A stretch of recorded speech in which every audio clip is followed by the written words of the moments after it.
Bonjour.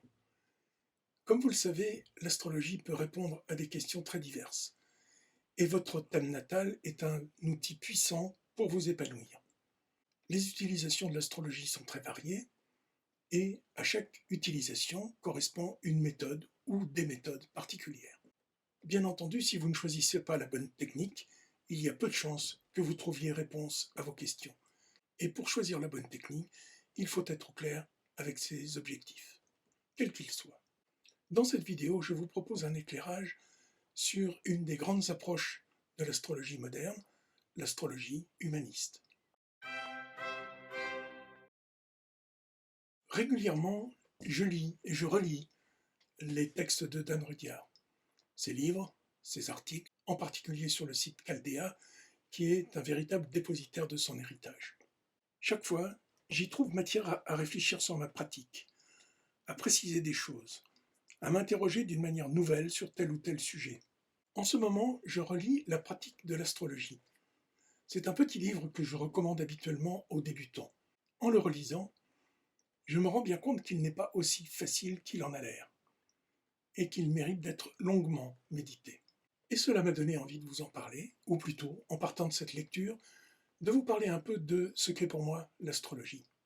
Dans ce petit livre, paru en 1970 en anglais, Dan Rudyard commence par resituer l'astrologie moderne dans le long cheminement depuis l'Antiquité lointaine.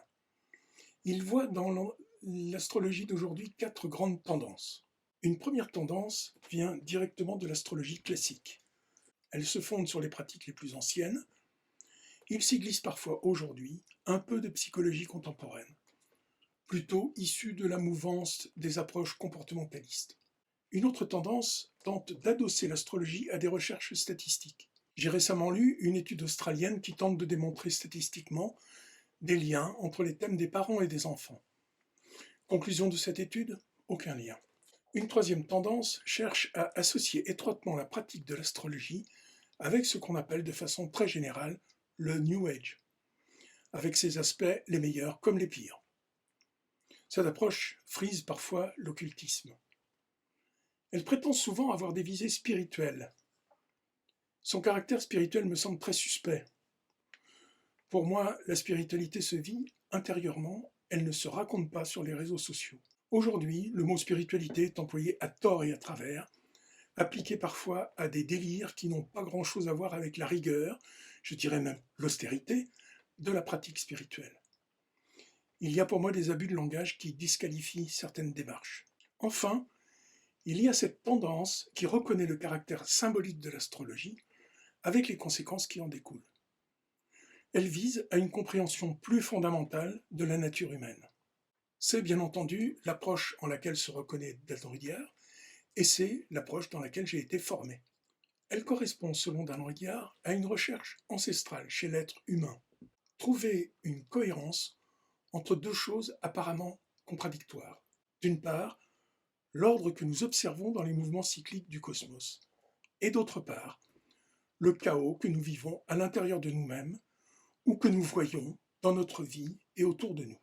En réalité, selon Dan Rudyard, ce que cette recherche nous fait découvrir, c'est une manière de mettre de l'ordre dans notre chaos intérieur et d'accepter l'idée que ce chaos intérieur fait partie de nous, qu'il fait partie intégrante de notre personnalité, qu'il est même une fonction de notre destinée. Autrement dit, du cycle de notre existence. C'est ainsi que nous pouvons nous réconcilier avec nous-mêmes, nous réunir, nous réunifier, au lieu d'être éparpillés, explosés, écartelés, en donnant du sens à notre existence. C'est ainsi que nous pouvons acquérir un peu de sagesse, comprendre le sens de notre existence et de l'ordre inhérent à notre nature devient ainsi source d'une certaine sagesse, à condition bien entendu d'être honnête avec nous-mêmes, lucide, authentique. Dan Rudyard fait une différence entre connaissance et sagesse. Il ne les oppose pas. Par exemple, il associe l'astrologie horaire, celle qui, pour dire les choses simplement, répond à des questions précises par oui ou par non, à une quête de connaissance, lui reconnaissant, je cite, d'étonnantes potentialités. Pour lui, Les connaissances peuvent aussi s'acquérir à travers les livres, non pas comme des recettes ou des techniques. Et ces connaissances peuvent agir comme des moyens de compréhension au-delà du savoir. La sagesse, quant à elle, ne peut s'acquérir que par l'expérience de la vie, faite d'engagement, de quête de sens, de souffrance, de rupture et de rencontre. Alors, que cherche-t-on? Je partage cette idée, bien sûr, que si on aborde l'astrologie avec pour seule motivation la curiosité, l'échec est pratiquement assuré. L'utilité réelle est nulle.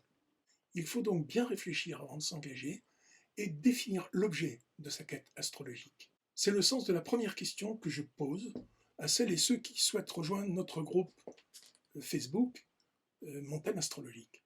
Une question centrale se pose.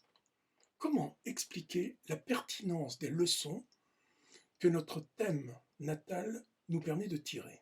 Pour certains, les phénomènes que nous observons dans le ciel, les événements qui s'y produisent, entraînent par une sorte de loi de cause à effet ce que nous pouvons observer en nous et autour de nous. Je cite Dan Rudyard. L'astrologie telle que je la conçois se démarque totalement de l'idée qu'une conjonction planétaire est la cause de ce qui peut arriver à une personne ou à un pays. La conjonction ne fait qu'indiquer la possibilité ou la probabilité d'un certain type d'événement en un lieu et en un moment déterminé. Vous qui me suivez depuis un certain temps, que ce soit sur mon blog ou sur cette chaîne YouTube, vous savez que je ne partage pas cette idée que les événements célestes déterminent ce qui nous arrive dans notre vie. Je pense que l'astrologie est beaucoup plus l'étude du comment que du pourquoi des choses. Il s'agit donc d'analyser le parallélisme entre les événements que nous voyons se dérouler dans le ciel, à travers notre thème natal, et les événements qui se déroulent dans notre vie, et non pas leur enchaînement, et de trouver le sens de ce parallélisme, d'écouter l'écho qu'il suscite en nous. Alors, quel peut bien être le sens de notre thème astrologie?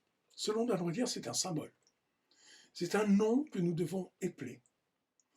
Et pour peu que nous ayons acquis un peu de sagesse, il nous dit comment orienter nos efforts pour atteindre notre unité intérieure.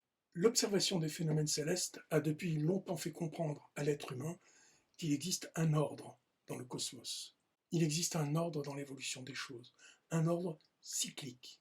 Il est donc possible de prévoir l'évolution de tout phénomène, y compris celui de l'existence humaine, celui de l'évolution d'un être humain au cours de son existence, puisque cette existence est un cycle.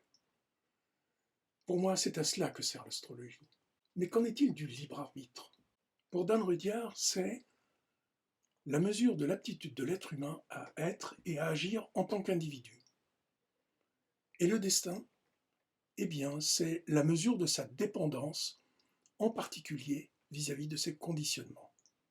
Il est donc particulièrement difficile de prévoir les actions et les réactions d'un être humain face aux événements de sa vie, car ces actions et ces réactions dépendent du degré de libération de cette personne vis-à-vis de ses conditionnements. Autrement dit, du degré de réalisation de son individuation. Je disais en commençant que je lisais, que je relisais les ouvrages de Dan Rudyard. Cette fois-ci, comme d'habitude, les paroles de Dan Rudyard résonnent très fortement en moi. Et chaque fois, je suis autant étonné de voir à quel point la pratique de l'astrologie est pour moi déterminante dans mon cheminement. Parce qu'elle me permet, en permanence, de comprendre le passé, de vivre pleinement le présent et d'envisager sereinement l'avenir. Alors, je vous invite à pratiquer l'astrologie dans cette même optique. Elle est un outil exceptionnel, grâce auquel vous pouvez devenir le pilote de votre vie, ou pour paraphraser le prophète, le capitaine de votre âme.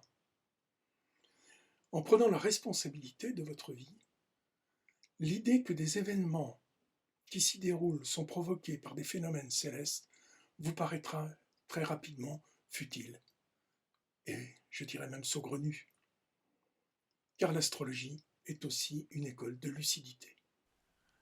Merci de m'avoir écouté jusqu'au bout. Si vous êtes toujours là, c'est probablement que vous avez apprécié cette vidéo. Alors n'oubliez pas de laisser un commentaire, de vous abonner, de laisser un like, voire de partager. Et surtout, d'aller lire les articles nombreux que vous trouverez sur mon blog interprétermonthèmeastrologique.com.